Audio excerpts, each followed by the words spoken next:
Welcome to the Austin Forum Upload, the podcast of the Austin Forum on Technology and Society. Every episode, we upload for you the expertise, insights, and opinions of thought leaders, innovators, and creators on topics at the intersection of technology and society. We'll cover pervasive and emerging technologies that are influencing and impacting our business, education, governments, research, and culture. I'm Jay. I'm Jessica. And I'm John. And we're the co-producers of the Austin Forum Upload. Hi, and welcome back to the Austin Forum Upload. I'm John Lockman, and today we've got another episode of AI Facts, Fiction, and Fun. I'm joined today with my co-host. I'm Luke. I'm Jay, and we are pleased to introduce our guest today, Jean-Leah Njoroge of Dell Technologies. She's one of our coworkers. She's a data scientist there, and thanks for joining us on the show, Jean-Leah. Thank you. Happy to be here. Well, you know the drill, Jean-Leah. On this podcast, we ask guests about their favorite AI fact, their favorite use of AI in fiction or to create fiction, and also their recent fun use of AI. I'm going to start. I want to know what your favorite recent fact about AI is. Very interesting fact about AI is, algorithms can be used to either reward you in what you want in decision making, or to even make you see what you already believe in social media. If you're on the fence, it can sway your decisions, right? Such as in politics. And it can do it in such a clever way that, you are not able to even figure out whether it's a fact or the information you're getting is a fact or it's fake news. And one of the examples I have is probably remember the 2016 elections where Cambridge Analytica used AI to mine social media data to somehow sway, political opinions for people who are on the fence. So if left in the wrong hands, then AI could be used for distraction. So perhaps, we should make our decisions on what we want very early. Yeah, I actually saw the Cambridge Analytica documentary at Sundance a few years ago, back when being able to leave the house and go to film festivals was a thing. And they had the filmmakers there, and I got a new appreciation for exactly how sinister in some ways it was, but incredibly clever. They would use interesting games on social media and combine those with your demographic facts that they could collect and create these psychographs and determine who was most likely to be on the fence and thus most likely swayed by peppering them with fake news that was slanted towards one party. And, I came out of the movie a little bit scared, but with in a weird way, a grudging respect for how they used AI. It was certainly very dangerous, but it was political campaigning effectively. Yes. Yeah. Well, in one way, it was, super dangerous, but on the other side, really intelligent in the way that they were able to gather data. It's always the problem when we build our AI algorithms and all of our new models is, do I have enough data to train something?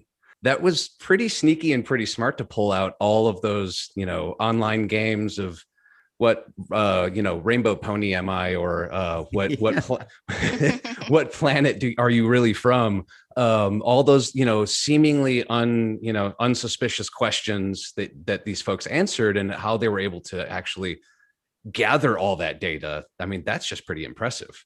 Yeah, or the unsuspicious games, right? That just pop up and you just want to play and, see what it tells you. Just you're curious. So that curiosity, they invoke that curiosity of the human mind to extract, data that they need. So very, very much clever, but also very much, Yeah, I didn't see any of that fake news. So when I saw the Cambridge Analytica documentary, I'd heard about what had happened, and then I saw the movie. And I wondered, up to that point, I wondered why I never saw any of this. And then I realized it was probably one of two reasons. One is, I think my Facebook posts are probably so, this is not the Austin Forum view, we're a 501c3 nonpartisan group, but Jay personally leans pretty far to one side. And so I clearly wasn't going to be swayed by fake news from the position that I was pretty clear about in my own personal beliefs. But Jean-Leah, I guess the others, that I probably never played any of those stupid games. I mean, I know people have fun with those, but I never had any time to figure out if I was House Targaryen or House whatever the other houses were on Game of Thrones that I can't remember because it's been off the air for 2 years now. Yeah, it just gets you off guard because you see your friend has played a certain game and they posted it on their profile, and you're like, oh, that's interesting. Let me see what I'll be doing next week on Tuesday based on this game, you know. So it was some fun stuff, but also some maybe catchy stuff. But also, I know Cambridge Analytica, that strategy, they used it in the Kenyan elections, right? Um, I think the following year, we usually have elections every other year after the US, and they used it heavily in the Kenyan elections as well. So it was interesting to look at the different parallels in both using intelligence in the US elections and also in Africa as well. I think it's interesting what it says about us, that I think people are predictable enough in general that they can be mapped so easily. I mean, go back to the Facebook and the Cambridge Analytica example. I mean, who would have thought that there was a strong correlation between what plants you planted in Farmville and what your political leanings were going to be? And it's probably just because of us. I would assume that there's a self-selection mechanism that makes everyone want to behave the same way when they have a particular belief or leaning. And it doesn't seem to, Jean-Leah, just to your point on the Kenyan elections, it doesn't seem to be limited to a single culture. It just seems to be a universal human truth that we're more predictable than we wish. And that's because these algorithms, they don't think of it in terms of neuroscience or human beings or cultures or societal trends or whatnot. They just collect vast amounts of data. They find these patterns and correlations that we wouldn't even think exist, like whether you're House Targaryen and you plant turnips in Farmville. I'm assuming turnips are a thing you could plant in Farmville. I've never played. And other things like that. And they say, oh, well, it turns out people with these 17 characteristics tend to be on the in the middle and a little bit more malleable if we present the right kind of misleading or biased information to them in the form of ads or fake news or things. And it's a pretty scary thought, but if you really think about it computationally, it kind of makes sense if you have enough data. Data and how we use that data can be used for good, much more good than anything else. But also, let's also pay attention that data can also be good, used for destruction or for not so good social status. Well, I mean, if you bring up a great point, right?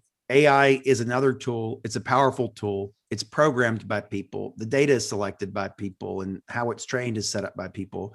Yes. And while it can make decisions on its own, you kind of figure the use cases are going to kind of mirror those of people, right? And most people are good. Some are okay. A few are not good at all. And we're going to see some use cases in AI that are not good at all. I think one theme we always repeat is there's a dystopian future whenever we talk about artificial intelligence. And it'd be nice to try to avoid some of those things as we think about them when we build these systems. That was a great... they make good movies, but I don't think we really want to repeat them. Yeah. Speaking of dystopian futures. Yeah. Great fact. Let's move on to the next side of fiction. What have you brought for us today? Oh, from a fiction perspective, from the movie Black Panther. If you watched Black Panther, you remember, most of the actors, T'Challa was wearing beads, and those beads are called Kimoyo beads. So those beads are given to the Wakanda people at birth. And it's like they're collecting information about you, information about, the Wakanda country. And so you can tell your medical history from that, from those little beads. What I wondered is, like, when you grow, do the beads grow, or do you change the size of the beads? But I also think it was very interesting that you could look at you could understand data from the whole, like, Wakanda nation just from the beads. It's like, imagine like having just a very small element that collects information from all the internet users, and then you can just click a button and you can see everything you need to know from that data. From that, I just thought that was a cool thing. Like, to think about. But also for me, I think that the interesting part is just collecting that medical information about you, because then you could predict, or you could understand your genomics better. You could understand your disease patterns better, and you could probably make more drugs much better. So, that's just looking at the fiction and trying to align it with what's happening today. Jean-Leah, I can't believe you just out marveled me, but I'm a huge Marvel Comics universe fan. And when I think of AI in it, of course, I always think of Jarvis and Ultron and some other examples of it throughout the 20 plus movies. But now you've inspired me. I have to go back and watch Black Panther and see how those things collected data and how that data was used to make smart decisions. Yes, it's interesting. I think it had a lot of technology use, but I think to me that fictional aspect of those bits, because it's a small little thing, but it collects a whole bunch of information. And then just like we're trying to collect information to understand how to make better drugs or to understand genomics and things like that. So imagine if you had data about you from birth, just right access to you, right? You have it with you everywhere you go. Every time you sleep, you wake up. So I thought that was something, imaginable, fictional, and quite interesting. Yeah, but it goes back to that data problem with all of our models today is, people don't even have medical records for their modern few years, right? Yeah. And if you do, you're calling around to all the different medical facilities you've been to. I mean, if you could carry around a little device that was actually monitoring your growth and your changes over time, and actually, recorded every time you went to the doctor and every sort of drugs you've had to take over your time, or injuries that you've had and how that affected your physiology. I mean, that would be amazing. And what an amount of data you could do with that if you had access to, a whole country's worth of that sort of data. We're really not that far away from this concept. I mean, this is a radio podcast. Thankfully, I have a face made for radio. But Jay and John and I are all wearing smartwatches. We got an Apple Watch, we have an Android watch, and I'm wearing a Fitbit. And what are they doing other than collecting all sorts of different health and biometric data? So we're starting to see the beginning of this. In fact, I know the Fitbit CEO had announced early on in the pandemic that they were using Fitbit data to try and predict whether or not people were infected with the virus using just the biometric data that's collected from the Fitbit, and that they could predict very easily whether or not you were becoming sick or not before you started to feel symptoms. And so I think it, as an edge collection device, obviously it's not as good as the beads because it has to be recharged. It doesn't kind of live with you from birth and everything. It's just not as cool looking. But Yeah. I think that future is going to be more fact than fiction before too long. Okay, I said I can't wait for that future, because I just thought that was such a futuristic, almost fictional. When you think about it, like you can imagine that.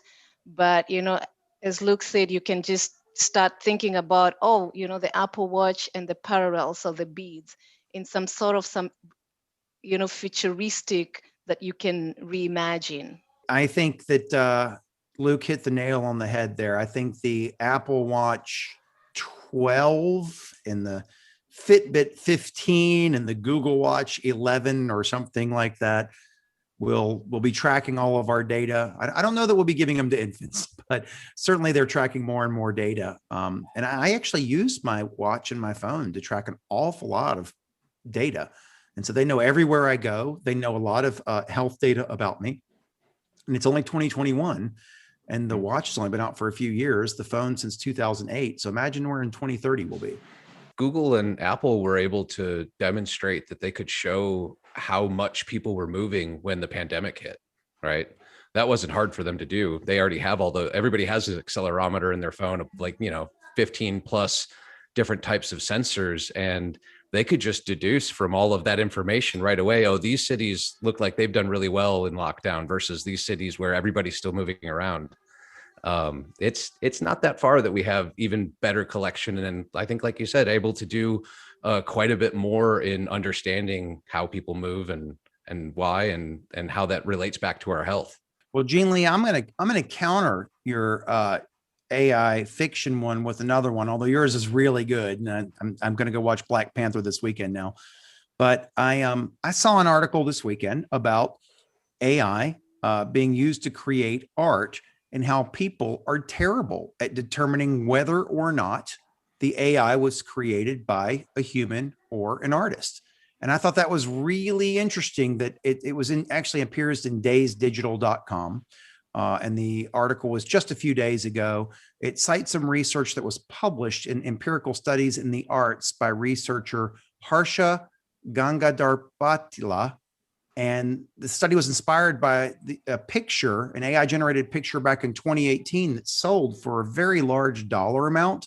And it was an AI generated picture, not a human artist generated picture. And so they decided to do this study, and they did landscape pictures and they did abstract art pictures. And they found that people are really not very good at determining which ones were created by humans and which ones were created by AIs. And I found this in a way understandable. I mean, the AIs are really good at looking at patterns and then being able to create similarities in patterns if you train them on enough data. But it was a little depressing too, right? Because you want to think the soul of the artist came through in the work of art they created, and that a human would recognize that essence and would not recognize it in the AI generated ones. But the AI ones were trained based on ones in which human artists had created them. So in a sense, they synthesized that kind of essence. So I found that fascinating, that we're at the level now in music and pictures, at least, and paintings and pseudo paintings, that AIs can fool humans.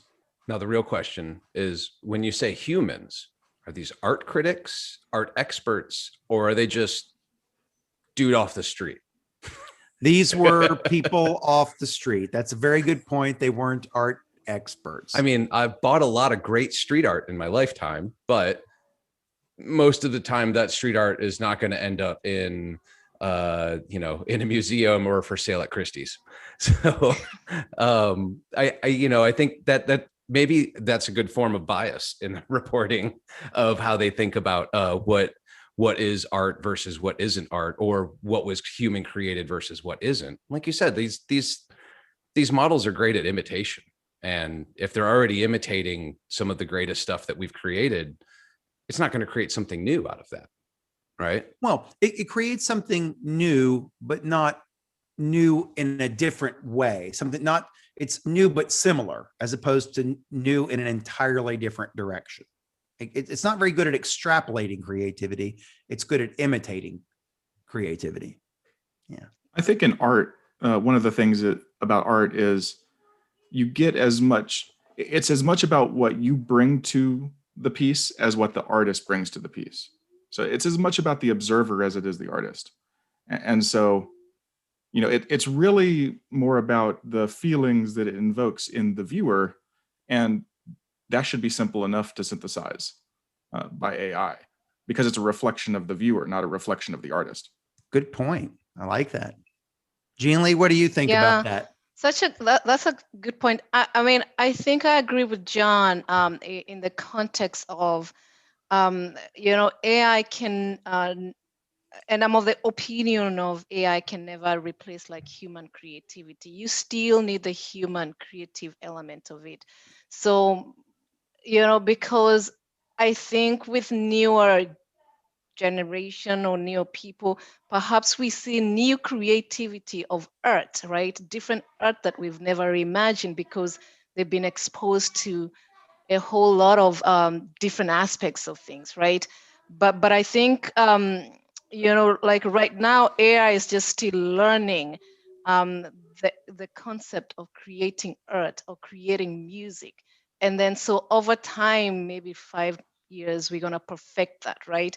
But then we'll need to see Because then you're going to produce things in, probably AI mass production of art, and then art will be available everywhere. But then we are going to also need new concepts of art that we haven't seen, right?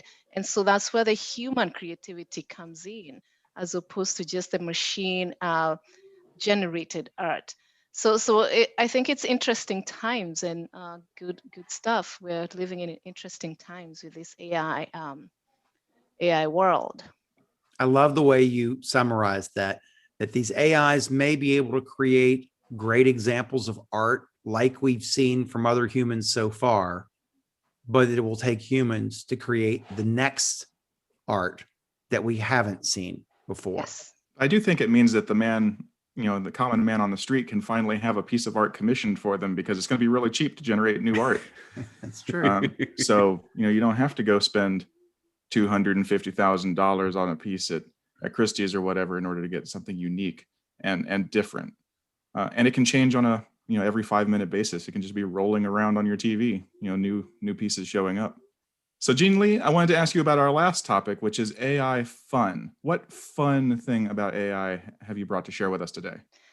An interesting fun. I thought it was a fun thing.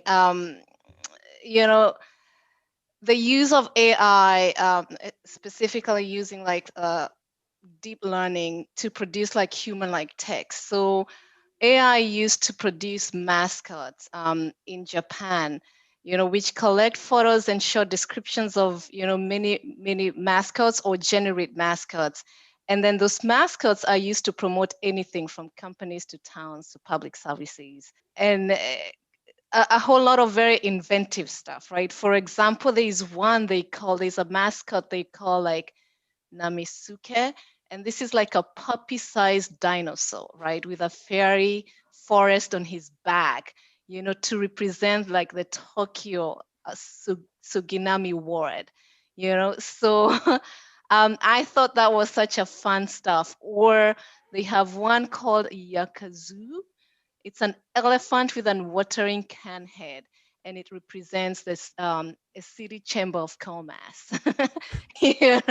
So using that like deep learning approach called GPT to produce those human-like text and generate those mascots, and then give those mascots some names and some character, and then have those characters represent like. So, I would probably create one and present maybe some sort of person I don't like. Or Jean-Leah, this reminds us of a few weeks ago when we did this podcast. Before we started bringing in guests, we brought up the example of DALL-E, which uses GPT-3 and an image generation program. And so that you can give it verbal or text strings of words.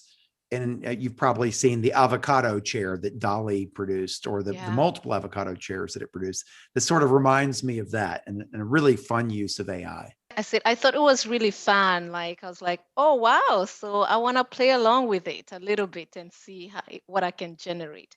So it's something I could delve into a little later. I think it's official. This podcast needs an AI generated mascot. We do. It doesn't matter what it is, just the first thing that pops out, that's what's going up on the website. That's the new logo. And so we'll take all of the transcripts from the first couple of recordings and throw all that into the system, and whatever mascot we get. That's what we go with. I'm scared, but interested. It sounds good.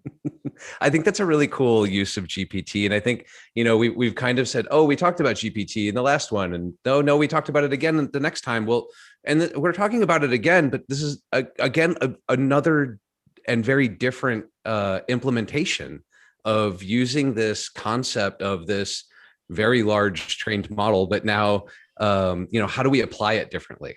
And I think that's kind of the human element that we keep seeing in the fun of AI is, hey, we made this thing that we think does this, and then you give it to the world and see what everybody else thinks it does. AI is going to be used for so many fun things in the years ahead. And that's just representative of society, right? I mean, for whatever reason that, none of us probably agree with, our teachers get paid $50,000 and our baseball players who play a fun game for our entertainment get paid $50 million. But We will pay for fun. The gaming industry is $100+ billion a year. Humans like to have fun, and AI is going to be used for a lot of fun things in the decade ahead. And I think it's going to be used in gaming and film and to create. Well, it's not very good at poetry yet, as we talked about in a previous podcast, but it's being used for art and lots of things. Well, you nailed it on film, Jay. Just last week, there's a release of a model that is upscaling old video. And of course, they started with the classic Rick Astley, Never Gonna Give You Up. Yes. And took that good old classic VHS YouTube upload and upscaled it to 4K at 60 frames a second. It looks beautiful, like you've never seen him dance on the big screen before. It made me happy when I watched that. And as you know, I believe in Rick Rolling. I think Rick Rolling should make a comeback. But I watched that video and thought, wow, I never saw it look that good on MTV or anything. Although I did notice there were times where his mouth did not seem exactly what I would have expected for saying the words he was saying. Actually, if you do a few freeze frames, there's quite a few really weird face pieces. Because there's AI generated, or was that bad lip syncing, or what was that? No, I mean, the face sequences are definitely that filling the space and to make up 60 frames out of what was 24, right? So there's some extrapolation of making the fluid motion look. And if you look at some of those freeze frames, there's some really creepy looking stuff in there. We need to post the link for that in the Austin Forum social media. I think everybody needs to hear this song again because it's a happy song, and they need to see this use of AI. Jean-Leah, have you seen this yet? The song or the? Have you seen the new AI generated 4K 60 frames per second upscaled video? No, I haven't. We'll send you the link. This one's really good. Yeah, I love to see that. Things that get me excited. Probably used $1 million supercomputer to do this. Actually, probably not. They probably used a laptop. Used, I would say, a desktop with a high end, maybe an NVIDIA 3060, 3070, something like that. The next step is to upgrade the audio. I mean, we need to hear Never Gonna Give You Up in Dolby Atmos with full surround. It needs to feel like quadraphonic. I want to feel like I'm listening to a Pink Floyd album. It sound just all around me. I agree with that. Yeah, I think there's a lot of room for nostalgia upgrades. I mean, and then, this is just us now getting 4K. I mean, 4K. What about my 8K VR upscale? That's where we're really going. And then eventually, of course, the holographic version of Rick Astley in your living room singing this song. I need ultimate that. Rick roll. Yeah, that's right. Well, Jean-Leah, thank you very much for joining the show today. We really enjoyed your inputs, and we hope you'll come back and visit us again soon. Of course, we have a lot of Austin Forum events on AI coming up, and we hope you'll participate in those as well. And the podcast goes on, but we really appreciate you joining us today. Thank you very much. Yeah, thank you so much for inviting me, and I really had fun. This is my officially first podcast to be in, so. Oh, wow. Yeah, so thank you. I had fun and happy to come back if you ever need me. Absolutely. It was great having you on. Yeah, thank you so much. And that wraps this episode of AI Facts, Fiction, and Fun. And we'll bring another episode in a couple of weeks. Stay tuned, and we'll talk to you soon. Thanks for listening to the Austin Forum Upload. You can listen to additional episodes and check out a schedule of our monthly in-person events at austinforum.org. The Upload is a production of the Austin Forum on Technology and Society, a nonprofit organization here in Austin, Texas.